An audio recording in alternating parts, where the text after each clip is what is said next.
Good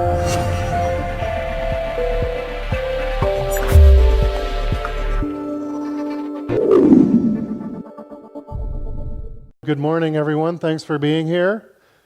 What I'd like to do then is do a presentation with you and talk a little bit about some things. Many ideas are going to be familiar to you.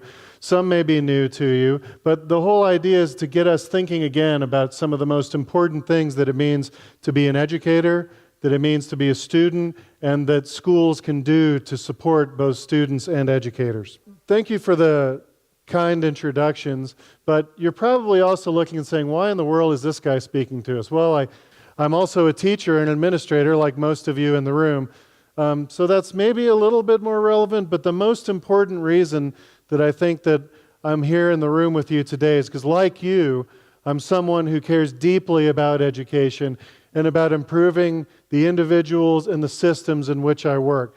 That includes trying to better myself at all times and trying to help others around me to improve their work as educators and as students. My thinking about quality teaching and quality learning has likewise evolved. And then I've also come across many new concepts and learned many new things, some of which I'm going to share with you today. Now, many of the words that I'm going to put up on the screen here for you to consider are words that are very familiar to you. But what I'm asking you to do for a moment is just think, as you see them, what does this mean in my world as a teacher or as an administrator? How important is this word in my work? How much does it impact the things I do? And how much should these words influence the kind of teacher I am and the kind of teacher I aspire to be? Research for me is my career. I've been an academic and been doing research for over 15 years now. But at its heart, one of the most important things to consider is that the word research simply means to look again. Research is like reflection, but it's more systematic and more technical, meaning only that it's a way of reflecting where we consider the things we've done, we look at the things that are happening around us in our school, we learn lessons from it, we try to see it in new ways, and we're always trying to evaluate the kinds of things that are going on around us and learn lessons so that we can improve our practice. Often you hear people talk about, there's research on this hand and practice on this hand. But good teachers, in my experience, always look again. They're always looking for something new in their students, a new way to reach them, a new way to teach a subject. They're always trying to get data that could help them inform their decisions. They're trying to read research articles or go to conferences or get new books, those kinds of things that are going to help them see their work in a new way. The other thing that research does for us that's critical, but it opens up the whole world to us. We can read articles or now you can see lots of quality videos that help us connect with the best thinking and the best ideas in the world around teaching different kinds of things. Research also helps us see the unseen in our classrooms. By reading books, by going to conferences, by doing all these kinds of things, we can suddenly have our eyes open to new dynamics that we hadn't really considered in our own classrooms. The next word I want you to consider is the word listen. Something else that happened to me about 15 years ago is that I became a father. One of the things that this really opened my eyes to was the importance of listening, not only as an educator, but as a human being, as a parent. Listening can be active or it can be passive. This is a critical thing for educators to understand. When we are active listeners, we're what? We're engaged, we're in the moment, we're empathetic, we're trying to put ourselves in the other person's shoes, trying to understand a new perspective. And when we're passive, the words are washing over us and they're not doing much to us. They're definitely not going in here, they're just coming right past us. How many of you have ever been in a situation where you thought, okay, I'm speaking, but this person is not listening to me? The important thing to understand is that when we interact with our students, when we interact with our colleagues, when we interact with community members, parents, families, the degree to which we're active listeners is the degree to which we're able to teach. Teaching doesn't happen only this way. Teaching is something that happens in the space between you and the student. Without listening, teaching cannot happen. The word communication is one of the most used and probably most misunderstood words in all of education. The co in communication means together. And so it's critical that we understand that education is about both output and intake. It's about speaking, it's about listening. It's about lots of different things that are systems that interchange ideas. We can never fall into the idea that what teaching about is speaking. The important thing to remember is that we always have to create spaces for feedback loops. One of the most amazing things about schools, the reason I love studying, is that they're full of brilliant people. That's one thing that makes schools different from every other organization in the world. And if they're full of brilliant people, then what we have is all kinds of insights around us, all kinds of new ideas, all kinds of innovative thinking. We have to listen. We have to open ourselves up to it and create spaces where we can get together, share these ideas, critically interrogate them, think about them deeply so that we can make sure that we're learning from all the brilliant people who are around us every day. The next word I'd like you to consider is one that strangely we don't say in schools very often, and that's love. What I'm talking about are things like platonic love, a kind of love based on a deep care that doesn't have a kind of intimate, necessarily, component to it. Another form of love is called agape, and it's Greek just meaning brotherly love. And that's the kind of stewardship, and that's the heart of teaching in many ways, is agape, which just basically means that we're here to help be stewards of people's learning and of communities and of schools, and that we're here to contribute in a deep and caring and committed way. Other special types of love that do come into play with regard to teaching are maternal and to some extent paternal love. But that type of relationship that comes from that's based on a mother's love for their child, which in many, many ways throughout the research literature you see that's the heart of teaching, is that kind of deep commitment, that kind of deep engagement, that selfless kind of love that we see between a mother and child. So the lesson here is that while teaching is often called an act of caring, at its heart, it's an act of love. It's one of tenderness. It's one of compassion. It's one of concern. And we can't lose sight of that. It's very hard in some cases to feel this and to let yourself be vulnerable enough to feel this way with your students. But rather than make sure that compassion is at the heart of what you're doing, get to know them, get to know what they love, develop those individual relationships with them. You won't regret it. Another one is glocalization.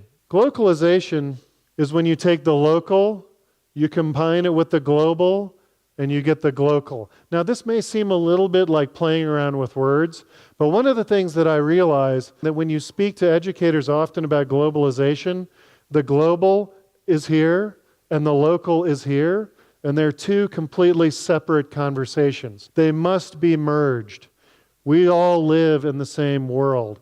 Technology has made it smaller. Many other types of things have made it smaller.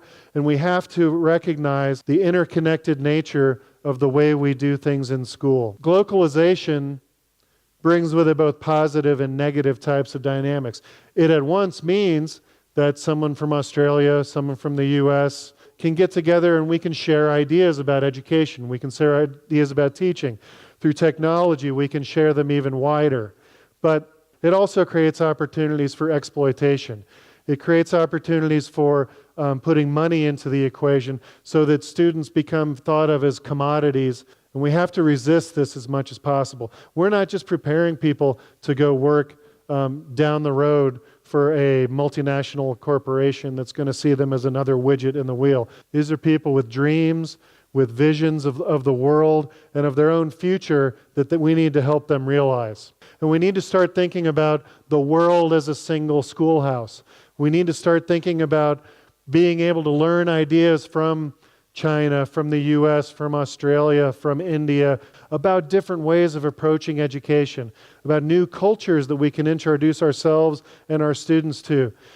Thinking about education this way, it's not only always fresh and exciting, it's also incumbent on us to keep learning. And every day we wake up to realize that across the world there are exciting things happen that we can tune ourselves into and our students as well. One issue, though, is that our schools and school systems have not kept up with the speed of interconnectedness in the world. I know that India was hard hit, so was the United States where I was from, and pretty much everywhere across the globe by the recent financial meltdown and recession that affected the whole planet, going back 5 years ago. One of the things we have to understand, though, is that it's not just our economies that are enmeshed. It's every aspect of our lives. Listen to our music. Our music intertwines now. Lots of different things do across cultures. Everything does, and our students are going to be coming into a world that's even more connected than we are today. If we don't make sure that the way we're thinking about the way we teach and what we teach is connected to various things happening around the world, then we're going to be doing our students and ourselves a disservice. The next point is advocacy. We as educators need to make sure that we're being advocates. Advocates for best practices in our classroom, advocates for the children in our care, and we make sure that we understand that teaching in many respects is not only an act of instruction, it's also a political type of act. We're preparing people to go into a complicated world where there are lots of injustices that happen. We must be sure we're not turning a blind eye to that, and that we're creating students and also engaging ourselves in a perspective on education that looks to change and to advocate for the needs and the rights of all people. The best education is proactive rather than reactive. That means we see social inequities, we see issues, we see problems, we see good things going on, and we act on them. So in that, schools are part of society. They influence each other. One of the things that Clifford Geertz, an old sociologist, used to say was that one of the things we have to be careful in doing sociology is that we don't do sociology without society.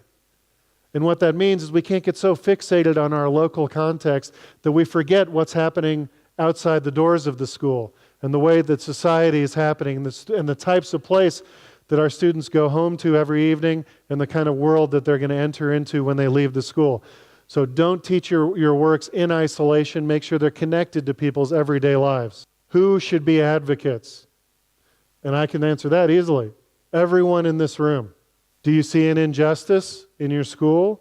Do you see that some people get more resources than others? Let's address it. Let's talk about it. When you see a reason to get up and challenge the status quo, do it. It's a very dangerous trap to also get into the role of only advocating for individuals. So one of the things we have to push ourselves to do as teachers is to not only say, oh, this child has a need that's not being met, let me go and take care of their needs.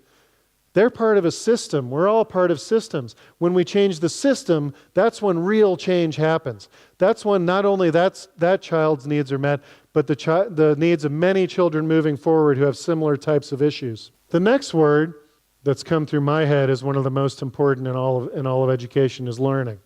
The best teachers are lifelong learners. They're people who question, they're people who ask why, and that's one of the qualities we hope to see in our students as well. Great teachers also have a focus on learning rather than teaching. And all I mean by that is that teaching is a means to an end. It's not the end.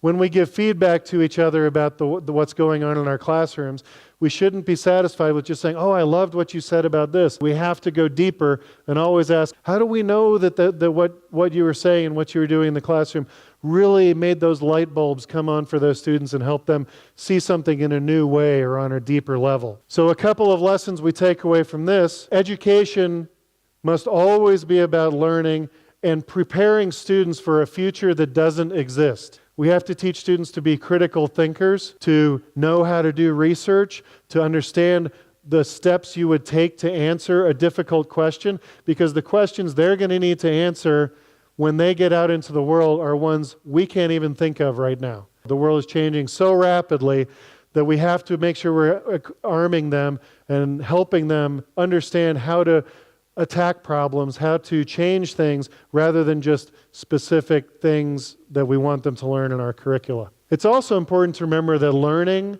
it's different for everyone. You can't be satisfied when you're teaching with just saying, well, this is the way I teach. Guess what? That doesn't matter. What matters is the way that those students learn. And that's what should be driving the type of instruction we do. The next word I'm going to draw your attention to is creativity. Often when we're teaching, we look at other people and say, wow, that person is such a creative teacher. They've got all these innovative lessons and neat things that they're doing. I'm not really creative that way. But you're a part of their school. Your creativity is not only your own, it's shared. There should always be a platform and a way to share innovative thinking. For example, I think I'm fairly creative as a teacher, but I am constantly meeting people that have really innovative ways of thinking about things. People will show me, oh, you could have taught it this way, and open my eyes to a whole new lesson. We've got to all keep that sort of wide eyes enthusiasm for teaching and think about that in terms of bringing creativity to the classroom. We also have to be mindful of nurturing rather than crushing creativity in our schools. Creativity is one of the most elusive, one of the most powerful qualities that a person or an organization can have. We can't push it down and constrain it by not giving it a space to breathe. And what would you say is one of the most important sources of creativity in any school? The students. I guarantee you that among your students, you have some of the most creative thinkers in that school. Giving them a platform to express that creativity will open your eyes up to the potential of your students in a way you never believed. One of the things we know about creative writing is that most students struggle if you just hand them a blank piece of paper and say, write a story. But if you give them a structure, if you say, please write a story, it should be this many words long, helping them frame initial problems, but then getting out of their way and letting that explosion of creativity come forward and solve problems and come up with new ideas. We've got to be open and allow these spaces in our classrooms if we're going to let students explore and then ultimately realize their potential as learners. Another co-word is community. It's important to remember that we're all members of many communities at the same time. We have our family, we have our neighborhood, we have our school. Depending on, you may have a sports club or a church or whatever is important in your life. The important thing to remember is that we move in and out of all of these, but we bring them with us everywhere we go. It's important to remember that dynamic. They're always in different communities. They're contributing to you. They're contributing to the school. They're contributing in many other ways back home. And it's important that we always recognize that and think about that with regard to the way we teach them and the way that the learning happens. It's also of critical importance to develop the community in that special space that we call a school. As we contribute to and as we influence and are influenced by the communities that we build in schools, we want to make sure that we're creating the communities we want to learn in, where you have opportunities to get together and learn new things, where you get to have opportunities to get together and speak, where you respect each other, when you honor each other's professionalism, when you don't do things like gossip about people, when you make sure that you share your materials with other people. What kind of community do you want to work in as a school? I want to work in one that's exciting, where people are pushing me, when people are always saying, Jeff, why did you do it that way? There's other ways to do it. Everyone in this room shapes your school community. You shape it, either by engaging it in a positive way, by engaging it in a negative way, or engaging it or trying to disengage from it. Everyone needs to be brought into a community, to be invited in. There are some people whose perspectives are marginalized in schools and others that come to the fore all the time. We need to be mindful in making sure that everyone is heard, that everyone has a place, and that people share in the kind of positive values and the spirit that a school wants to embody. Another word that's very much close to me is leadership. Leadership isn't something that people do at other people. It's something they do with other people. That's a critical change that we've had in leadership studies and practice in the last 30 years, is the shift from having the leader who stands like this and tells others where to go, to the leader who stands with people and goes there with them. So it's important to understand that without followers, there is no leader. And we have to recognize not only does it happen between people, but in schools, and this is critical, we have to recognize that at times we should all be leaders, and at times we should all be followers. This is at the core of what's now called distributed leadership. For example, my background was as an English teacher, as a language arts teacher. I can lead on issues of teaching reading, teaching writing, but when it comes to leadership in mathematics or in science or in other types of areas where I'm not the expert, it's very important for me to fall in and let others lead. If we have schools where we recognize each other's expertise and we allow each other to come to the front at certain times, and we also expect ourselves to step to the back at other times, we're going to be able to really capitalize upon all the incredible knowledge that we have in our schools. Without this kind of distributed leadership, our schools will never realize their full potential. The other point I want to make about this is that leaders understand that they are part of systems. We have many systems going on in schools. If you think about a secondary school or a high school, there's the English teachers doing this, the science teachers doing this, the math teachers doing this. All of the people who are earlier in their career also getting together and having certain types of systems. People who have been teaching together for 20 years have their ways of interacting. And what leaders understand is that our job isn't to just intervene and to make a new policy. That isn't leadership. That's management. What leadership is about is recognizing the systems in the school, supporting them, and then also influencing them. Making sure that the people who need to get together and work together on a certain issue actually have time and resources to get together and work on it. It means that there are some issues where you must bring in the community, the parents, the different kinds of business partners you have in a school. All of these things are important, and that's really one of the keys to leadership, is knowing and understanding the complicated special systems that keep the school moving forward. The next point I want to make has to do with equity. One of the things that you come face to face with in every society is great inequity. You have great wealth down the street from great poverty. You have schools that have every resource you can imagine next to schools that have next to nothing. Teachers and students have the ability to influence society. What are we going to do about that? What do we think about equity? Equity is different from equality, also importantly, because equity means distributing resources and support based on people's needs and their talents. There are times in schools where things need to be decided on equity, times when they need to be decided on equality. But for the most part, equity should be driving what we do in schools. Why? Because we can't treat organizations that are built to help individuals improve as though every individual was the same. It makes no sense. We have to make sure that we understand that many decisions in schools have to be based on that this person needs more and this person needs less. It's also important to remember that equity happens at all levels of society and therefore at all levels of our schooling. For example, it's common, the research would say in mathematics rooms, for example, that girls are taught math in a different way than boys are. It's not intentional many a times, but the research bears out that based on gender, girls have a different type of experience in math classes and science classes, and as they move forward and matriculate through the system, it becomes even more and more discouraging for many girls to go into these kinds of fields. It's a big problem worldwide, but it's an example of equity. We have to pay attention to what those differences might be.